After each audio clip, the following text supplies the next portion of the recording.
Yo, what's going on, everybody? You were watching Vikings Now by Chat Sports. My name is Patrick Siepman, and the Vikings just got great news from the NFL that we'll be talking about on today's show. And that great news being that the salary cap is supposed to be between $301 and $305 million for 2026, which is absolutely insane. I mean, if you would have told me that 7 years ago that the salary cap in the NFL would be damn near $305 million, I would have said you're absolutely insane. And the NFL is the best business in the entire world. It has completely lapped other sports like the NBA, the MLB, and it's honestly gotten to a point where football is, just dominating sports here. Is that like college football is the second most popular sport in this country, and the NFL just continues to dominate. And now the salary cap, dating back to 2017, was $167 million.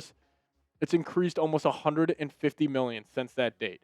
I mean, specifically since 2022, it's raised $100 million. It was 208 to 224 to 255 to 279, and now it's all the way up to between 301 and 305. I mean, you could safely assume in 2027 it will be around 330. The way the NFL is growing. So, how does that impact the Minnesota Vikings? Well, it's great news for Vikings fans because the Vikings are actually having the second least amount of money to spend this year against the cap in 2026. They're still negative 40 million in the hole as it stands right now, even with this increase. They're going to have to try to find their way out of it. We'll discuss that here in just a second. But our bosses challenge us to get 500 likes on today's show. So if you guys could help us out, hit that thumbs up icon, make me look good for my boss, and go down there and smash that thumbs up icon for us. If you see we're not at 500 likes, change it. Go down there and hit that thumbs up button. All right, so how can the Vikings create cap space? So you can do this in a plethora of different ways. You can cut guys, you can trade guys, and you can possibly extend or restructure guys. We're going to start off here talking about cutting guys. And the first guy we're going to cut, I think, is the most obvious option here, and that's making TJ Hawkinson a post-June 1 release, which would save the Vikings $16 million, which would take them all the way down to $21 million against the cap. Now we move on to Javon Hargrave on the defensive side. Same numbers pre and post June 1, but you would save around $11 million, which would take that number to 10.68. Now, I could also see the Vikings wanting to keep Hargrave on the roster. I don't think this is as much of a, guarantee that he ends up getting cut because he was better at the second half of the season. The Vikings want to keep defensive line talent. He's not a bad option, but also at that number, I could see them wanting to turn to like a Levi Drake Rodriguez or a Tyrion Ingram Dawkins. They just spent a fifth-round pick on. So I would probably say more likely than not he gets cut, but I could also see him being back as well. Now we kick it to the center spot with Ryan Kelly. I think he's for sure going to get cut. When they gave him this deal, it was necessarily a one-year deal with another, one-year team option, and now the Vikings will probably exercise the team option and exercise the ability to cut him and save $8.34 million, which gets you almost right near even on the cap. But you get it in the green by cutting Aaron Jones. You save $7.75 million there. Aaron Jones has been great for the Vikings. He actually looked pretty good in the second half of the season for Minnesota, but I would still do this. Aaron Jones, I just can't see him replicating what he's been doing for another season. But I think this is probably the right move here.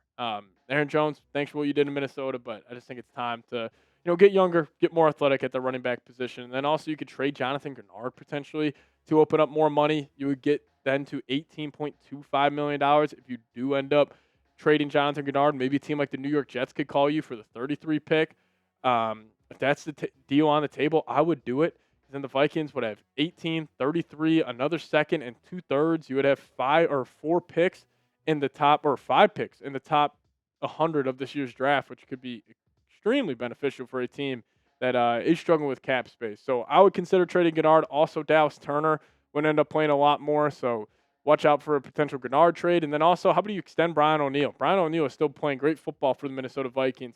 If you extend him, you could create a lot more in cap space, which would create the Vikings' total number to $32.14 million. So just like that, make a couple moves. Even though they're $40 million in the hole, you can have a $70 million swing just like that. Yes, you would need to get bold in terms of trading Gennard, but even if you don't trade Gennard, and that would free up about $20 million, like you could still get to $10 million in the green pretty easily. There's also a bunch of other on the margin moves you can make to even get up to $60 million.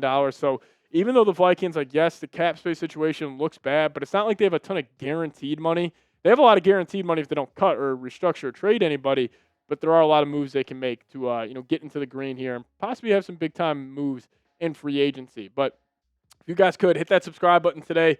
Crazy times right now in Vikings land. Obviously, with Noah Quasi getting fired, it's just all bananas, man. It's insane. So if you guys could help us reach 70,000 subs here on the channel, hit that subscribe button today. We are less than 500 away, so I guarantee you there's at least 100 of you guys watching right now that aren't subscribed. So go down there, hit that subscribe button. Daily videos around your Minnesota Vikings.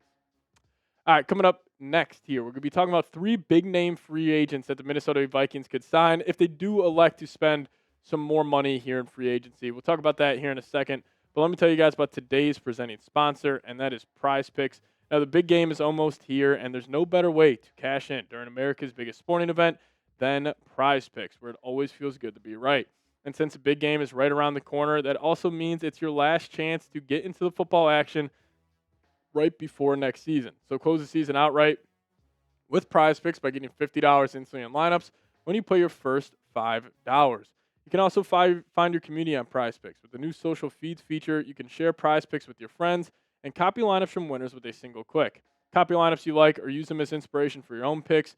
You can even follow Prize Pick partners like us and tail or fade our picks with just one click. Prize Picks now has early payouts, so if your player gets off to a hot start, you now have the option to cash out those winnings before the game even finishes. So download the Prize Picks app today, plug in promo code CLNS, get hooked up with $50 in lineups. After you play your first $5 lineup, that's promo code CLNS to get $50 in lineups after you play your first $5 lineup. Shout out to Prize Picks for sponsoring today's show. Prize Picks, it's good to be right. All right, let's talk about 3 big-name free agent targets for the Vikes. Now, if the Vikings are going to go big in free agency, I think it's for like one guy. Like, they'll have like one big-time signing. It's not going to be like last year where they had the big 4 of Kelly, Fries, Hargrave, and Allen. I think it would just be one guy, and one guy I could see being on the table is Jamel Dean, cornerback for the Tampa Bay Buccaneers. Jamel Dean had a fantastic year this past season, grading out very well according to PFF, and, only playing in 14 games, but still awesome year. I mean, a completion percentage allowed of 45.5, only 311 yards allowed. He was also playing on pretty poor Tampa Bay Buccaneers defense, which honestly I love that he was able to have this production on a bad defense, because I could just imagine him in Minnesota with Flores, the pass rush we have. He doesn't have to hold up for the 5 seconds in coverage. Like, I think he could take his game to another level here with the Vikings. And contract projection for him, honestly, I think this might be maybe a little, I don't know, probably about right. I was going to say maybe a little too much, but I could also see him getting maybe $18 million a year. Like, he's a premier corner. So offer him 4 years, $64 million, 31 guaranteed. So you have an easy out after year 2, which up for Jamel Dean. If I had to pick one guy, probably would be Jamel Dean. I just think the Vikings, I want Flores to have that elite shutdown corner, and Jamel Dean is just that. So watch out for him. That's my number one option. But another guy I'd love, and just lean into Flores here and what he likes to do on the defensive side of the ball, having these versatile players. That is Devin Lloyd. Devin Lloyd's absolutely fantastic. Now, I do think Devin Lloyd, I mean, some people think he's the best linebacker in football. I don't know if he's necessarily that. He's very good, though. 5 interceptions this past season. Really, really athletic. I think he can be a little better against the run, but he flies around the football field. Had that one pick 6 against Patrick Mahomes, but 81 tackles, 6 TFLs, can get flushed out of plays a decent amount. But again, I think in the Flores system, he'd be great. Like, if you had him and Blake Cashman, you maybe used him as a blitzing linebacker a lot, like how Flores used a guy like Eric Wilson. Like, Devin Lloyd can make a lot of sense for this team. Now, I think he's going to probably get overpaid here in free agency. I think that's going to be the one guy where people, like, oh, Devin Lloyd got paid that much, and they think it's worth it, but then he won't be worth that contract in a year.